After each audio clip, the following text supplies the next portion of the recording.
to my YouTube channel. So let's start our Indian English writer. So today's video we will cover Sarojini Naidu. So let's start. What we will cover in this video, his introductions means biography, his important works, important facts of her life, analysis and conclusion. Let's start with Sarojini Naidu introduction, a biography. She was born in 13 February 1879 in Hyderabad. She is died in 2 March 1949 Lucknow में. Parents का name जो है अग्रोही नाथ चट्टोपाध्याय और माता का नाम वरदा सुंदरा देवी. ठीक है, ये इनके पेरेंट्स का नेम है. और इनके हस्बैंड का नेम स्पोज मीन्स किसकी पत्नी थी. सो डॉक्टर गोविंदारू जुलू नायडू, मतलब ये इस टाइप का नाम है, काफ़ी लंबा नाम है इनका. और जो पेन नेम इन्हें मिला है, टाइटल मिला है द नाइटिंगेल ऑफ इंडिया, यानी कि Bharat Kokila. The nightingale of India, Bharat Kokila के नाम से ये जाने जाते हैं. हम सबको पता है सरोजिनी नायडू भारत कोकिला के नाम से जाने जाते हैं. occupations that she acquired, she is known as the poet, female famous poet in India, freedom fighter, as a leader, orator, politicians और education where she pursued Kings college London में इन्होंने अपनी पढ़ाई की है और गिरटॉन कॉलेज कैम्ब्रिज यूनिवर्सिटी में अपने ग्रेजुएशन की है. सो आगे आने वाली लाइफ के बारे में बात करते हैं. सो let's talk about his important works. जो भी इनके इम्पोर्टेंट वर्क्स हैं उन पर गोल्डन स्टार मार्क किया हुआ है, या फिर मैं खुद स्टार बना दूँगी. तो फर्स्ट वन इज़ मेहर मुनि, that is a Persian play जो कि इन्होंने 13 की एज में लिख दिया था, which was published in 1885. And very famous golden threshold, बहुत ही फेमस है ये. 1905 में it was published. The bird of time, song of life death and the spring 1912 में. देखो अभी पीछे का टाइटल याद ना भी रख सको तो सिर्फ अगले वाला लिख लेना, the bird of time. The next one is the broken wing, ये भी very famous है. That one is the star mark 1917 में. And the speeches and writing of Sarojini Naidu 1918 में. देखो ये जो भी लिखते हैं ये नेचर, स्पिरिचुअल लाइफ और नेशन के बारे में लिखते हैं. एक कॉमनर्स की लाइफ जो होती है उसके बारे में लिखती है, यानी कि बहुत ही सिंपल वे में ये लैंग्वेज को लिखती हैं. सी इज़ यूजिंग हाईली, मतलब figure of speech and literary poetic devices. You see in his poems, his poetic work, such a good rhyme, meter, scheme, everything. She is written in very good way. So let's talk about another important works. Mohammad Ali Jinnah, an ambassador of unity, यानी कि इसकी speech है writing है 1912 से 1970 के बीच, जो कि 1999 में पब्लिश हुई.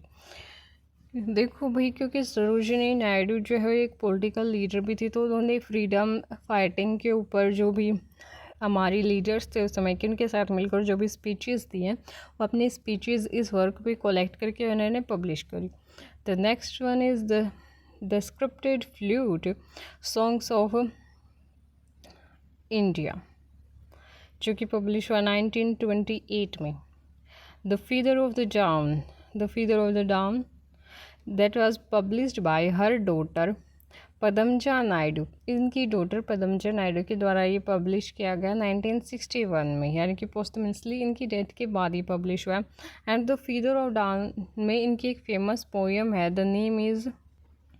The poem name is कंक्विस्ट. पता नहीं आज का सिलेबस में है या नहीं, पर मेरे पास बुक थी, मैंने उसमें पढ़ी है. बहुत ही अच्छी पोएम है जिसमें कवित्री जो है ये, मतलब सरोजिनी नायडू कहते हैं कि मुझे ये कवित्री होने पर भाई मैं इतनी अच्छी कवित्री हूँ, I have too much proud on that things. Conquest poem में ये कहते हैं, I have too much proud on that position that I acquires as an poetess. Then what God give me? He gave me the gift of love, which brings tears and sorrows in my life, and feel me like that I am just a normal person. ये कहती है कि प्यार एक ऐसी चीज़ है जिसके आगे बड़े बड़े देशों को भी झुकना पड़ेगा, और फिर मतलब प्यार के आगे इसे भी झुकना पड़ा। प्यार इसकी घमंड को तोड़ने के लिए आया था, और फिर प्यार जो है मुस्कुराता, यानी कि भगवान मुस्कुराता है कि भाई अब तो घमंड टूट गया है। कनक्वेस्ट पोएम अगर ये यूट्यूब पर है तो आप इसे ज़रूर पढ़िएगा, बहुत ही अच्छी है। So let's talk about another important poems. So अब बात करते हैं कि इम्पोर्टेंट पोएम्स के ऊपर।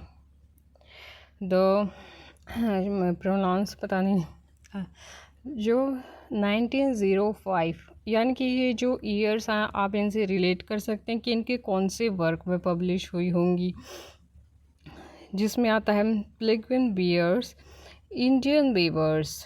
ये इसमें इंडियन वीवर्स की लाइफ को दिखाया जाता है। एंड द कोरोमंडल फिशर, जो कि कोरोमंडल तट है हमारा, उसके जो मछुआरे हैं उनकी कॉमिनर्स की लाइफ को ये दिखाती हैं।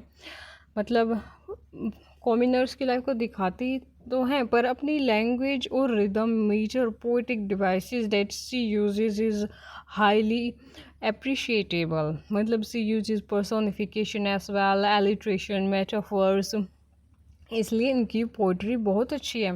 मतलब कॉमनर्स की लाइफ पर इतनी अच्छी पोइटिक चीज़ें यूज़ करके शायद ही कोई लिख पाता हो। फिर आता है परदाल नज़ीम, फिर आता है विलेज सॉन्ग, इनकी फेमस पोएम है। फिर आती है 1912 में पब्लिश होने वाली पोएम बंगाल सेलर्स, जो कि हमारे सिलेबस में भी होती है बहुत बार। बंगाल सेलर्स, इसमें बंगाल सेलर्स की लाइफ को दिखाया गया। आप यूट्यूब पर सर्च करिएगा, मिल जाएगी। और जिन लोगों के सिलेबस में वो तो जानते हैं कि बेंगल्स का जो महत्व है वो पहले इन चीज़ों को दिखाती है कि एक नारी की लाइफ में बेंगल का क्या महत्व है। These are the symbol of suhag. और फिर दिखाती हैं वो कि ये इनकी जो चूड़ियों के रंग है वो भी किस तरीके से अलग अलग लाइफ के रंग्स को प्रेजेंट करते हैं। ये बहुत ही इंटरेस्टिंग पोएम है, you should read or listen on YouTube. The next one is the bazaars of Hyderabad.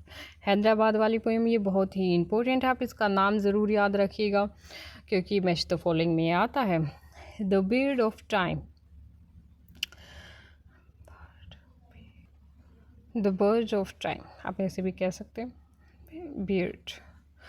The next one 1970 में the gift of India a walk, that is another interesting poems by her। सो आप इनमें से जो भी आपको poems आपके syllabus में हो या फिर आपको इंटरेस्टिंग लगती है आप इसे पढ़ सकते हैं।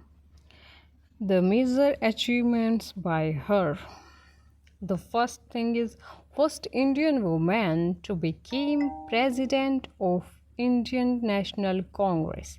ये पहली इंडियन वुमेन है जो कि प्रेसिडेंट बनी इंडियन नेशनल कांग्रेस में 1925 में। देखो भाई को नेशनल कांग्रेस में बहुत सारे प्रेसिडेंट टाइम टू टाइम बनते थे उस टाइम पर, तो ये भी फर्स्ट वुमेन बनी। The first women governor of Uttar Pradesh after independent 1947। हम सबको पता है कि भारत की भी पहली गवर्नर उत्तर प्रदेश की सरोजनी नायडू ही है। The active participant in Indian freedom movement alongside Mahatma Gandhi, की ये महात्मा गांधी के साथ कदम से कदम मिलाकर हर मूवमेंट में सपोर्ट करती थी, इवन दो वो जेल में भी गई थी। She is as a frontier leader that she represented, that's why we now her, because she came in front of as a leader.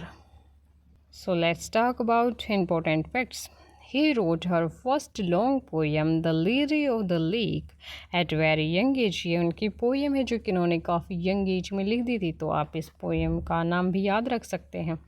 Her poetry combines romanticism with Indian imagery and folklore, यानी कि जो मतलब हम लोग कहते हैं कि अरे ये तो मतलब कहानियाँ जो कि लोकल भाषा में होती हैं वैसी वाली कहानियाँ, कि इंडियन इमेजरी और रोमांटिक साइज करती, इंडियन इमेजरी और लोकगीत वाली कहानियों को। हर मेंटोर, उनकी मेंटोर कौन है? Edmund Gosse advise her to write about Indian life. Indian life, that is the person who advise her to write Indian life rather than imitate English poet. कि English poet की imitate करने के बजाय, देखो हर poet, जैसे कि हम लोग पढ़ते भले ही ब्रिटिश या अमेरिकन पोएट को, पर हर पोएट अपने देश के लोगों के बारे में और अपने आसपास जो चीज़ें देखता है उसके बारे में लिखकर ही उसे मेंटल पीस मिलती है। That's why Edmund Gosse advise her कि वो इंडियन लोगों के बारे में लिखे, इंडियन लाइफ के बारे में लिखे। The gift of India is one of the most important patriotic poem about Indian soldiers in World War One। World war one के बारे में इन्होंने मतलब देशभक्ति की कविताएं लिखी हैं जो कि इंडियन सोल्जर्स के ऊपर हैं। So thank you so much for your attention. If you like my work, like the video, do the comment and share it to your friends, and keep learning, keep doing, keep smiling.